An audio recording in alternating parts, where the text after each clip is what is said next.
Sample question paper का ये surface area and volume का क्वेश्चन शायद आप लोगों को कंफ्यूज कर सकता है, तो आओ इस क्वेश्चन को समझें। तो क्वेश्चन के हिसाब से हमारी कुछ ऐसी फिगर बनेगी। क्वेश्चन में था कि एक कोन है, ये कोन की डायमेंशंस लिखी हुई है, हाइट 6 है, रेडियस 12 है। कोन के अंदर एक एरिया खाली है, पर वो जो एरिया है वो सिलेंडर की शेप में है। सिलेंडर की हाइट है 3 सेंटीमीटर और रेडियस है 4 सेंटीमीटर। हमें इस फिगर का जो भी फिगर बचेगी उस सिलेंडर की कैविटी के बाद हमें उसका सीएसए निकालना है। तो सबसे पहले हम कोन का सीएसए निकाल लेते हैं। कोन का सीएसए निकालने के लिए हमें लेंथ चाहिए, हाइट और रेडियस हमें कोन की पता है, तो हम लेंथ निकाल लेंगे 6√5। उसके बाद सीएसए पाई आर एल का फॉर्मूला लगा के आराम से हम इसका सीएसए निकाल सकते हैं। अब इस क्वेश्चन का कॉन्सेप्ट एक बार समझ लेते हैं। बेसिकली हमने एक कोन के अंदर सिलेंडर की कैविटी है, मतलब नीचे से वो जो सर्कल है सिलेंडर का वो नहीं होगा।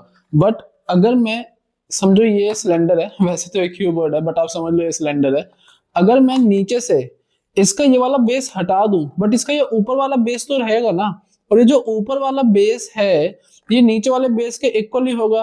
तो देखा जाए वो जो कोन है उसका पूरा सर्कल तो एज इट इज रहेगा, जो उसका सर्कल बचा हुआ है और जो गायब हुआ है वो इसके इक्वल है। तो अगर हम पूरे सर्कल का ही एरिया निकाल लेंगे तो वो सेम बात होगी।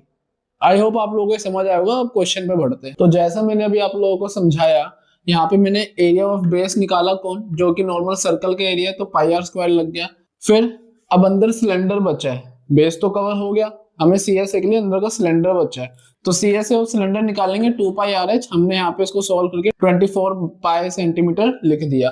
हमने कहीं भी पाई की वैल्यू नहीं डाली क्योंकि क्वेश्चन में कहा है कि पाई के फॉर्म में आंसर चाहिए।